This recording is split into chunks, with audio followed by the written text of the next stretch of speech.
ሰላም ጤና ይስጥልኝ አድማጭ ተመልካቾቻችን። እንግዲህ ዛሬ ስለ ዲቪ 2027 በሰራዋቸው ቪዲዮ ላይ በጣም ብዙ የተለያዩ ጥያቄዎች እየጠየቃችሁ ይገኛል። ከዚህ መካከል አንዱ ክፍያ በተመለከተ ነው። እንግዲህ ክፍያ እንዴት እንከፍላለን የሚለው በጣም ብዙ ኢትዮጵያውያን ያስቸገረው ይመስለኛል። ምክንያቱም እንደኛ ሀገር ዶላርን የምንከፍልበት ኤሌክትሮኒክ ክፍያ ስርዓት ስለሌለ ማለት ነው። ስለዚህ በመጀመሪያ ምናልባት እናንተ ክፍያ እንድከፍላችሁ የምትፈልጉ ከሆነ ለ1000 ሰዎች ክፍያ መክፈል ስለምችል ቅድሚያ ኮሜንት ላደረጉ ለ1000 ሰዎች ክፍያ እንድከፍል በኮሜንት እንድታሳውቁኝ ጠይቃለሁ። ሌላዎች ጥያቄዎች ደግሞ ምንድነው? ሁለተኛ ፓስፖርትን በተመለከተ በጣም ብዙ ሰዎች ጥያቄ ጠይቃችሁኛል። ሶስተኛ ደግሞ ያገቡ ሰዎች ሁለት ጊዜ መሙላት ይችላሉ ወይ? መጀመሪያ ባልየ ይሞላል ከዛ በኋላ ደግሞ ሚስትየዋ ትሞላለች ወይ የሚል ጥያቄ ደርሶኛል። ምክንያቱም ዲቪ አንድ ሰው ሁለት ጊዜ ከሞላ ዲስኳሊፋይ ይሆናል ወይም ደግሞ ከውድድር ውጭ ስለሚሆን ማለት ነው። ይህን ጥያቄ መልስላችኋለሁ ማለት ነው። ሌላው ደግሞ ምንድነው? የትምህርት ማስረጃ በተመለከተ በጣም ብዙ የጠየቃችሁኛል። ስለዚህ እነዚህን አራት ቤዚክ የሆኑ ጥያቄዎችን መልስላችኋለሁ ማለት ነው። ከዚህ በተጨማሪ ግን ሰብስክራይብ ያላደረጋችሁ ሰዎች ሰብስክራይብ እንድታደርጉና የደወሏን ምልክት ተጭናችሁ ሌላ ቪዲዮ አፕዴት የሆነ ቪዲዮ ምክንያቱም ዲቪ የሚሞላበት ገና ስለሆነ ቀኑ ኦክቶበር 16 ስለሆነ በኢትዮጵያ ጥቅምት 6 ማለት ነው። እስከዛ ድረስ የሚወጡ ህጎችን አፕሎድ በማድረግላችሁ ቪዲዮ በምለቅላችሁ ጊዜ እንዲደርሳችሁ የደወል ምልክቷን በመጫን ኖቲፋይ እንዲያደርጋችሁ ማድረግ ትችላላችሁ ማለት ነው። ስለዚህ ሰብስክራይብ አድርጋችሁ እንድትጠብቁኝ እና የአዳዲስ አፕዴት የሆኑ ኢንፎርሜሽኖች እንድትከታተሉ ጋብዛችኋለሁ ማለት ነው። ስለዚህ በዋናነት ወደ ክፍያ ስመጣ ምንድነው እንግዲህ የክፍያው ምክንያት ነግሬያችኋለሁ። ከዚህ ጋር በተያያዘ ደግሞ ቤዚክ ነገር ምነግራችሁ ምንድነው ለምንድነው ዲቪ 2027 ላይ ክፍያ የተጀመረው ለመጀመሪያ ጊዜ የሚሉ ጥያቄዎችም ተጠይቋልና፣ ሁለተኛ ደግሞ ዲቪ ከዚህ በፊት ቀድመን ከኦክቶበር 16 ቀድመን ነበር መሙላት የምንጀምረውና አሁን ግን የዘገየበት ምክንያት ምንድነው የክፍያ ሁኔታና ሁለተኛ እንደገና ደግሞ ፓስፖርት ያስፈልጋል አያስፈልግም የሚለው አጠያያቂ ስለሆነ ያንን ለመመለስ ዩኤስ ስቴት ዲፓርትመንት ይህን መወሰን ስላለበት ነው የዘገየውና ክሊር ለማድረግ እያንዳንዱ ስቴፕ ባይ ስቴፕ አሳያችኋለሁ ማለት ነው። ያልገባችሁን ጥያቄ እንደተለመደው አሁንም ቢሆን በኮሜንት አሳውቁኝ። ምክንያቱም ከዚህ በፊት ለጠየቃችሁን ጥያቄ ነው አሁንም ቪዲዮ እየሰራሁላችሁ ያለሁት እና አሁንም ቢሆን ጥያቄ ካላችሁ በኮሜንት ማሳወቅ ትችላላችሁ። ቪዲዮ ሰራላችኋለሁ፣ በኮሜንትም ምላሽ ሰጣችኋለሁ ሪፕሌይ እያደረግኩ ማለት ነው። ስለዚህ ክፍያ በተመለከተ ስመጣ አንደኛ ክፍያ መክፈል የምንችለው ኤሌክትሮኒክ ክፍያ ነው። ኦንላይን ነው የምንከፍለው ማለት ነው። ሁለተኛው ደግሞ ምንድነው 25 ሚሊዮን የሚሆኑ ሰዎች ዲቪ ይሞላሉ ተብሎ ይጠበቃል አሁን አፕዴት በሆነው ኢንፎርሜሽን ማለት ነው። ስለዚህ 25 ሚሊዮን ሰው ዲቪ በሚሞላበት ጊዜ 25 ሚሊዮን ዶላር ዩኤስ ስቴት ዲፓርትመንት ገቢ ያገኛል ማለት ነው። ይሄ ገቢ ደግሞ ለምንድነው ዘንድሮ የጠየቁት ተብሎ ሲጠየቅ ምንድነው ዲቪ ፕሮሰስ ለማድረግ ይሄ ሁሉ ሰው ኤሌክትሮኒክ ሲሞላ ፕሮሰስ ለማድረግ ከዚህ በፊት ክፍያ የሚፈጽመው ራሳቸው ከአሜሪካ በጀት ላይ ነበረ። አሁን ግን ምንድነው ይሄ 25 ሚሊዮን የሚሞላው ሰው ዲቪ አፕላይ ለሚያደርጉ ሰዎች ፕሮሰስ ለማድረግ ክፍያው ይውላል ማለት ነው። ስለዚህ ለዛ ነው ክፍያ እንዲኖር የተፈለገው። ሁለተኛ ደግሞ ምንድነው ክፍያው አጠያያቂ የሆኑ ሰዎችን ለመለየት ነው። ምክንያቱም ክፍያ መክፈል የማይችሉ ሰዎች እንዳይሞሉ ያደርጋል ወይም ደግሞ በዚህ ክፍያ በመኖሩ ምክንያት ምንም $1 ትንሽ ብትሆንም ክፍያ በመኖሩ ምክንያት በጣም ብዙ ሰዎች ዲቪ ሳይሞሉ ይቀራሉ ማለት ነው። ያ ማለት ደግሞ ምንድነው ሌሎች ክፍያውን ከፍለው አፕላይ የሚያደርጉ ሰዎች እድሉ በጣም ሰፊ ይሆንላቸዋል ወይም ደግሞ የሴሌክሽን ቻንሱ በጣም ይሰፋል ማለት ነው። ስለዚህ ይሄን ነው እንደ ሪዝን ያቀረቡት ማለት ነው። ሌላው ደግሞ ምንድነው ክፍያው የተረጋገጠ ነው ወይ ምናምን ለሚለው ምንም ጥያቄ የሌለው ከዚህ በኋላም ደግማችሁ እንዳትጠይቁ የሚፈልገው $1 ክፍያ የተረጋገጠና ግዴታ ነው። ምክንያቱም እያንዳንዱን መልስ በትክክል እየመለስኩላችሁ መሄድ ስላለበት ማለት ነው። ሌላው ነገር ደግሞ ምንድነው በየትኛው መንገድ ክፍያ እንፈጽም የሚል ጥያቄ ተጠይቋል። እንግዲህ ምንድነው እኛ ክፍያ የምንፈጽምባቸው ስርዓቶች ስለሌሉ ክፍያ የሚፈጸምባቸው ከዚህ በፊት የሰራሁላችሁ ቪዲዮ አሉ። የተለያዩ ክፍያ የመፈጸሚያ መንገዶች አሉ። ግን ዲቪ 2027 በዚህ ክፈሉ በዚህ አትክፈሉ ተብሎ የተወሰነ ነገር የለም። ለዛም ነው እኔ ቪዲዮውን ቻናሌን ሰብስክራይብ አድርጋችሁ አዳዲስ ቪዲዮ ምክንያቱም በየጊዜው ህጋቸውን አፕዴት ለሚያደርጉ ያን ቪዲዮ እንዳደርሳችሁ ሰብስክራይብ አድርጋችሁ ጠብቁኝ አልኳችሁ። ሌላው ደግሞ ምንድነው ቴሌግራም ቻናል አለ። ቴሌግራም ቻናልም ከዚህ ቪዲዮ ስር ታገኛላችሁ። ጆይን አድርጉ። ምክንያቱም በቴሌግራምም በቪዲዮም ስለማሳውቃችሁ ማለት ነው።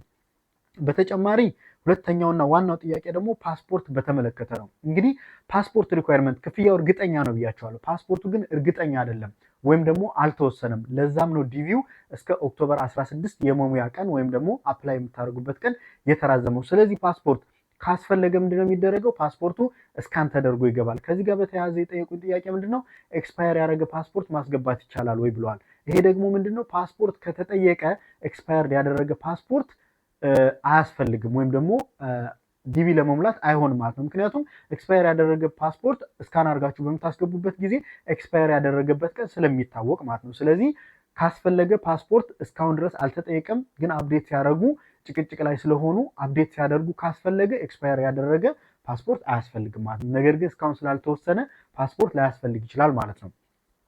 ሌላኛው ደግሞ ምንድነው ፓስፖርት ያስፈለገበት ሪዝን ልክ እንደ ክፍያው ደግሞ እንዳብራራላችሁ ከፈለጋችሁ ፓስፖርት ያስፈለገበት ምክንያት አንደኛ ናሽናሊቲ ኮንፊርም ለማድረግ ነው። ቴሌግራም ላይ ቻናሌ ላይ እንዳስቀመጥኩት ዲቪ መሙላት የሚችሉ ሀገሮችና የማይችሉ ሀገሮችን የሀገራትን ዝርዝር በካርታና በስም ዝርዝር ያስቀምጨላችኋለሁ።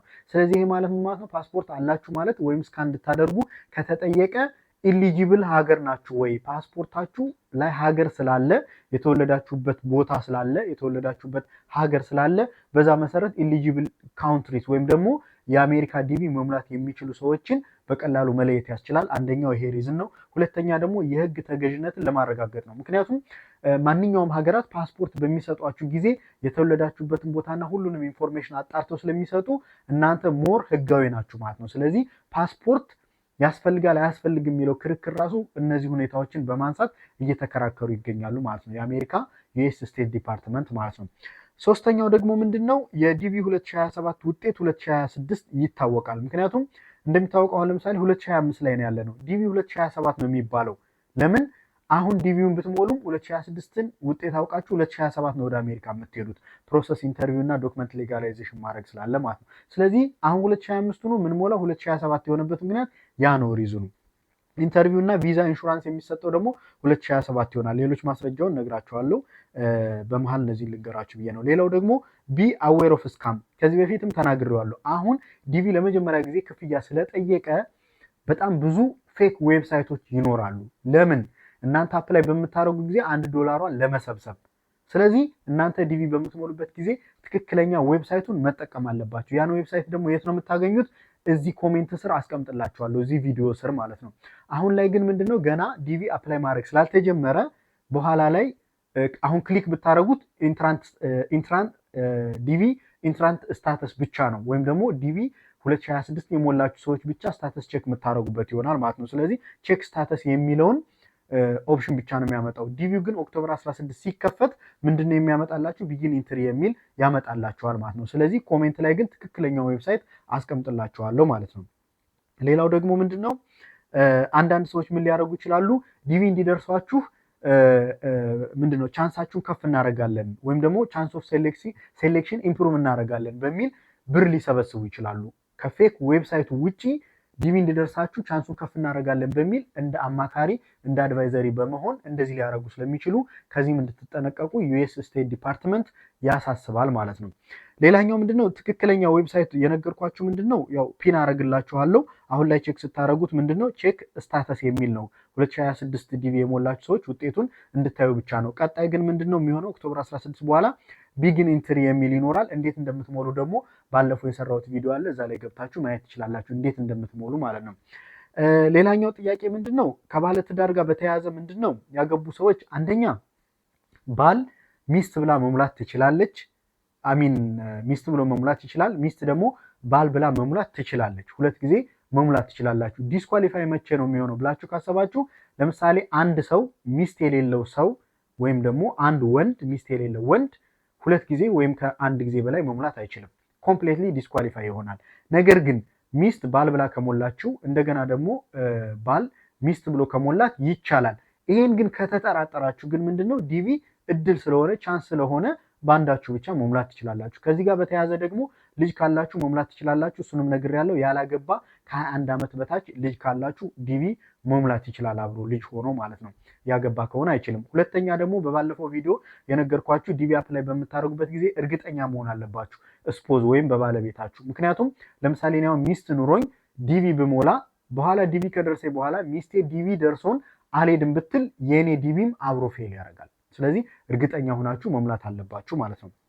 ሌላው ደግሞ ምንድነው ከትምህርት ማስረጃ ጋር የጠየቃችሁ ምንድነው የትምህርት ማስረጃ ከሃይ ስኩል ያጠናቀቀ መሆን አለበት ወይም ደግሞ ኢኩቫላንት ከዛ ጋር ተመጣጣኝ የሆነ መሆን አለበት። ሁለተኛው እንደገና ደግሞ ይሄን ካላሟላችሁ ደግሞ 2 ዓመት የስራ ልምድ ህጋዊ የሆነ በደብዳቤ የተጻፈ የስራ ልምድ ሊኖራችሁ ይገባል ማለት ነው። ስለዚህ ያልገባችሁ ማንኛውም ጥያቄ ካለ እንድትጠይቁ እያሳሰብኩኝ ሰብስክራይብ ያላደርጋችሁ ሰብስክራይብ አድርጋችሁ የደወሏን ምልክት ተጭናችሁ ኖቲፋይ እንዲያደርጋችሁ በማድረግ ቀጣይ ቪዲዮዎችን ማግኘት ትችላላችሁ ማለት ነው።